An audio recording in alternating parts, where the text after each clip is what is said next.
सफल होने के लिए हमें सही माहौल बनाना जरूरी है।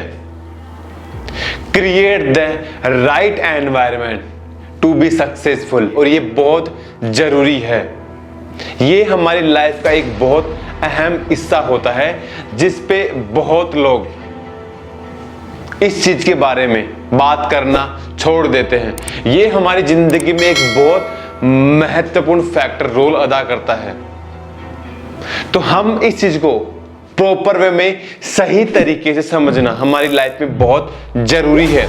और यदि हमने इस चीज को अच्छे से प्रॉपरली समझ लिया तो हमारा आधा काम हो जाएगा।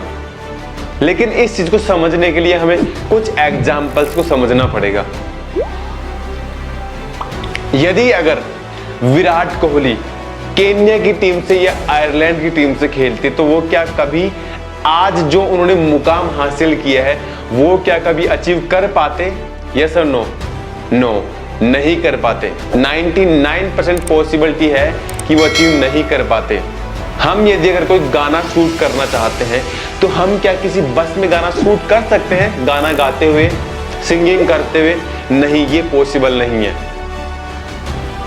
हम यदि अगर मेडिटेशन करना चाहते हैं तो क्या हम कभी ऐसी किसी जगह पे मेडिटेशन कर सकते हैं जहाँ पे शोर हो रहा हो, जहाँ पे लोग आ जा रहे हो, या जहाँ पे कुछ म्यूजिक चल रहा हो बैकग्राउंड में? वहां पे पॉसिबिलिटी है कि हम मेडिटेशन कर सकते हैं? नहीं। मतलब सही काम को करने के लिए सही एनवायरनमेंट का होना जरूरी है।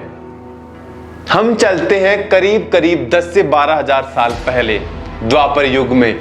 उसमें क्या हुआ था याद हो तो थोड़ा दिमाग पे और जोर डालना। महाभारत, और महाभारत में दुनिया का सबसे भीषण युद्ध हुआ था। उसमें करीब 18 अश्वनी सेनाएं शामिल हुई थी, जिसमें 11 सेनाएं कौरवों की तरफ थी और 7 सेनाएं पांडवों की तरफ थी। और उस युद्ध में करीब करीब 1 करोड़ लोग मृत्यु को प्राप्त हुए थे। और उस युद्ध में एक सबसे महत्वपूर्ण एक पॉइंट जो हम इस वीडियो में डिस्कस करने वाले हैं वो है अभिमन्यु की मौत। अभिमन्यु की मौत ऐसे ही नहीं हुई।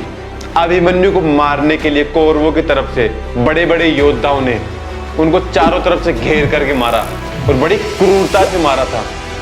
और सबसे बुरी बात तो यह रही कि अनफॉर्चुनेटली अर्जुन उस वक्त, उस समय जिस वक्त अभिमन्यु को मारा जा रहा था उस वक्त वह वहां पे उपस्थित थे ही नहीं। वो किसी दूसरे युद्ध के लिए वहां से गए हुए थे। और अभिमन्यु को मारना उनके लिए बड़ा गौरव वाला काम था, क्योंकि युद्ध का नियम तो सिर्फ ये कहता कि एक योद्धा के साथ एक योद्धा ही लड़ सकता है। लेकिन कौरवों की तरफ से सब कुछ नियमों को ध्वस्त किया गया था। तो फिर वासुदेव कहां पीछे रहने वाले थे? उन्होंने भी कुछ योजनाएं बनाई, उन्होंने भी कुछ नियम तोड़े, लेकिन वो सिर्फ धर्म के पक्ष में रहते हुए, अधर्म के लिए नहीं। तो हम बात आते हैं मेन पॉइंट पे। बड़ी क्रूरता से अभिमन्यु को वध किया था और 8 से 10 योद्धाओं ने मिलकर के उनको चारों तरफ से घेर करके उनको बारी बारी से नोचा। और कौरवों की सेना में एक योद्धा, बहुत महान योद्धा था जो कि जयद्रथ के नाम से मशहूर था। उन सब ने मिलकर के अभिमन्यु को इतनी बुरी तरीके से, इतनी क्रूरता तरीके से मारा जिसको हत्या बोला जाएगा, वध नहीं, हत्या। जब अभिमन्यु अपने देह को त्याग चुका था उसके बावजूद, उसके बाद भी जयद्रथ ने उसकी देह से इतनी क्रूरता और इतनी बर्बरता से व्यवहार किया जो कि सरासर एक हिंसा थी। और अभिमन्यु के देह त्याग देने के बाद में भी जयद्रथ रुका नहीं और उसने ठोकरें मारी, उसके लात मारी उसकी देह को, जो कि सरासर में बहुत बड़ा गलत काम किया उसने और वो नहीं होना चाहिए था। और जब अर्जुन वापस लौट करके आया तो उसको जब ये बात मालूम पड़ी कि अभिमन्यु वीर गति को प्राप्त हुआ तो उसका सीना गर्व से चौड़ा हुआ। लेकिन जब उसको ये बात मालूम पड़ी कि उसके देह त्याग देने के बाद में भी जयद्रथ ने उसके देह को लात मारी, वो बात उसके गले नहीं उतर रही थी।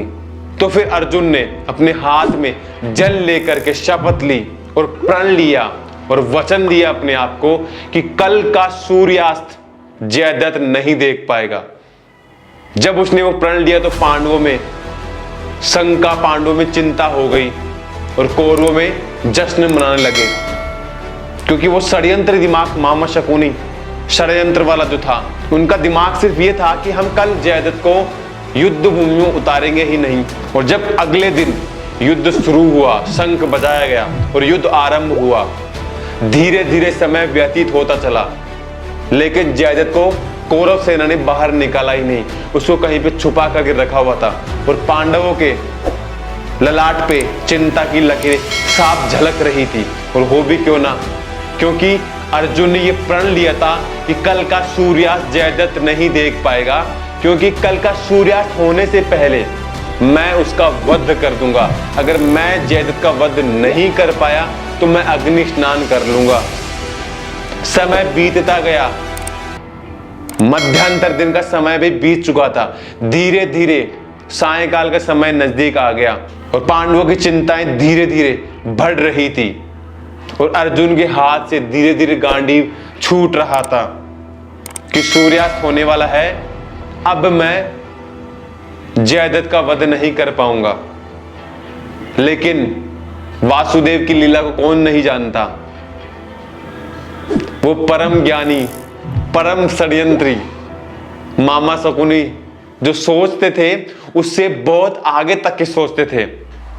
तो उन्होंने बादलों को आदेश दिया कि जाइए और सूर्य देव को ढक लीजिए, जिससे कुछ समय के लिए अंधेरा हो जाए।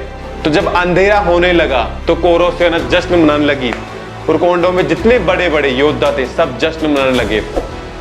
तो उनमें से किसी एक ने जाकर के अंदर से जयद्रथ को बुला करके लेके आए कि उठो और बाहर चलो, सूर्यास्त हो गया, तुम अमर हो गए, तुम्हें अर्जुन नहीं मार पाएगा। लेकिन क्लाइमैक्स तो भी बाकी था। जो होना था वो होकर के रहेगा, क्योंकि वासुदेव को सब मालूम था। और इस बात को याद रखना कि हमने वीडियो ये शुरू क्यों किया था। हमारा मेन पॉइंट ये था कि माहौल बनाए, सक्सेस होने के लिए माहौल पैदा करना पड़ेगा। तो वासुदेव ने आदेश दिया कि उठाइए अपना गांडीव अर्जुन और वध कीजिए। लेकिन अर्जुन को ये लग रहा था, ये मालूम था कि सूर्यास्त हो चुका है, मैं उसका वध नहीं कर सकता, मैं योग्य ही नहीं, क्योंकि मैंने शपथ ली थी सूर्यास्त होने से पहले पहले मैं जयद्रथ का वध करूंगा। तो वासुदेव ने दोबारा से आदेश दिया बादलों को कि हट जाइए और सूर्य को अपनी चमक बिखेरने दीजिए। तो जैसे ही वासुदेव ने आदेश दिया तो बादल हट गए और फिर से एक बार युद्ध में रोशनी बिखरी, चमक बिखरी। तो कौरव सेना की सर पर तांडव मचने लगा, हाहाकार मचा कौरव सेना में। सारे सारे योद्धा बौखलाहट हो गए, परेशान हो गए कि ये क्या हुआ, ये कौन सा मोह माया जाल था वासुदेव का। लेकिन उनको मालूम ही नहीं पड़ा, क्योंकि वो षड्यंत्री जहां तक सोच सकते थे उससे आगे वासुदेव निकले। और हो भी क्यों ना, क्योंकि सब कुछ उनका दिमाग का था। तो वासुदेव ने आदेश दिया कि उठाइए अपना गांडीव अर्जुन और अपनी ली हुई शपथ को पूरा करिए। तो अर्जुन ने अपना गांडीव उठाया और तान दिया जयद्रथ के गर्दन के ऊपर और अपने गांडीव से सीधा तीर निकाला और जयद्रथ के सर को धड़ से अलग कर दिया। और वो हुआ जो होना चाहिए था। लेकिन इसके लिए किया क्या गया, माहौल बनाया गया, मतलब सूर्यास्त का माहौल बनाया गया। अब बात यह है कि हम जो करना चाहते हैं उसके लिए हमारा पॉजिटिव होना जरूरी है। हम जिस चीज के लिए जो काम करना चाहते हैं उस चीज के लिए वैसा माहौल डेवलप करना जरूरी है। माहौल अच्छा होना चाहिए, साफ सुथरा होना चाहिए, पॉजिटिव वाला होना चाहिए। जो करो वो करने के लिए तुम जहां पे बैठते हो उस माहौल को बेटर बनाओ। Create the right environment to be successful. सफल होने के लिए सही एनवायरनमेंट का होना जरूरी है। जयदत्त को मारने के लिए सूर्यास्त का माहौल बनाना जरूरी था, इसलिए बनाया गया। तो अब आपने क्या सीखा और हमने क्या बताया? आप जो करना चाहते हैं उसके लिए सही माहौल बनाइए, पॉजिटिव सोचो और जो करना है उसको बेहतर से बेहतर करो, क्योंकि दुनिया तुम्हारे इस इंतजार में खड़ी है कि मैं नहीं कर सकता इस काम को। बस ये जब भी बात आपके दिमाग में आए नहीं कर सकता, तो फिर प्रॉमिस क्यों किया अपने आप से? अगर प्रॉमिस किया है तो फिर करो। जिम्मेदारी किसकी है? आपकी। तो सही एनवायरनमेंट के साथ अपने आप को रोज अपने काम के लिए प्रैक्टिस के सेशन में जरूर डालें, क्योंकि आज के द्वारा लिया गया आपका डिसीजन भविष्य में बहुत उज्जवल और बेहतर होगा। लेकिन सही एनवायरनमेंट, सही डिसीजन, सही पॉजिटिविटी के साथ आगे बढ़ो, जरूर कामयाब और सफल होंगे। जय हिंद, वंदे मातरम।